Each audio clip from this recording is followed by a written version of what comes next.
হলি recipe.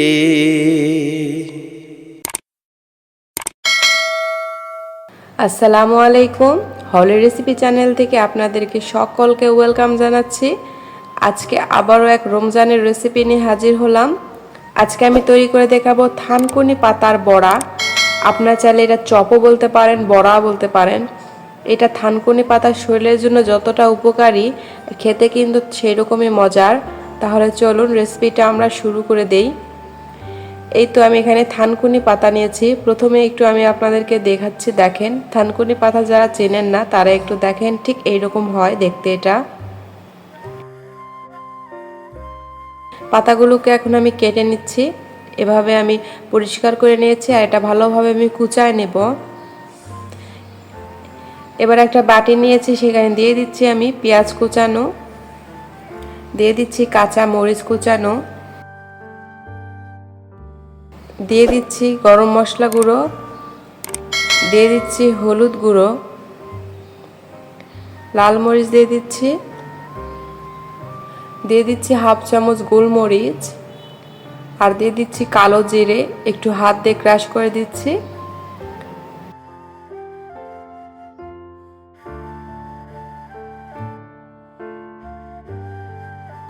এবার হাত দিয়ে খুব ভালোভাবে সবগুলো আমি মাখায় নেব। একটু চাপে চাপে ভালো করে মাখাবেন যেন পেঁয়াজটা নরম হয়ে আসে। পেঁয়াজ যখন এরকম নরম হয়ে আসবে তখন আমি দিয়ে দিচ্ছি থানকুনি পাতা, যেটা আমি কুচায় নিয়েছিলাম সেটা দিয়ে দিলাম। এবার আমি দিয়ে দিচ্ছি বেসন, দিয়ে দিচ্ছি চালের গুঁড়ো,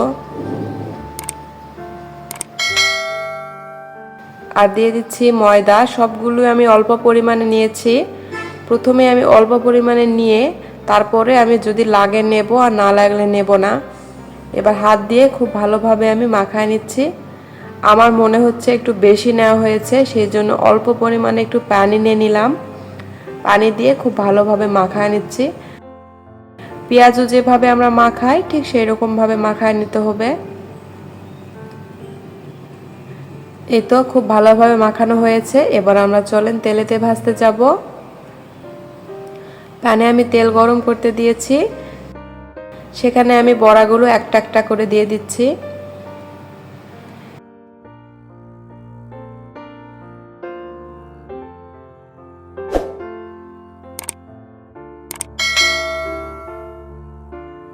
এবার সুন্দরভাবে গোল্ডেন ব্রাউন করে এটা ভেজে নেব।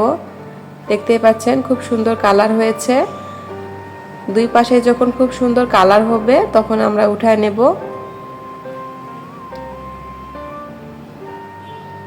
এবারে রমজানে অবশ্যই এটা তৈরি করবেন। দেখবেন সবসময় একই রকম পেঁয়াজও খেতে না ভালো লাগলে ঠিক এরকম ভিন্ন ভিন্ন রেসিপি তৈরি করলে আপনাদেরও ভালো লাগবে আর আপনাদের বাচ্চাদেরও ভালো লাগবে।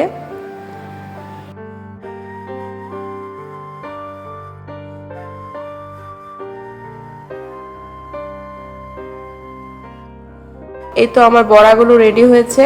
আমি আবারও পরের ব্যাচটা দিয়ে দিচ্ছি। আমি এখানে টমেটো কেচাপ দিয়ে পরিবেশন করেছি। আপনারা চাইলে যে কোনো সস দিয়ে খাইতে পারেন।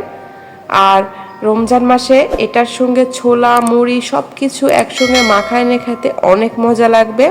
আশা করি আপনারা অবশ্যই বাসায় তৈরি করবেন। তাহলে এখানেই বিদায় নিচ্ছি। খোদা হাফেজ।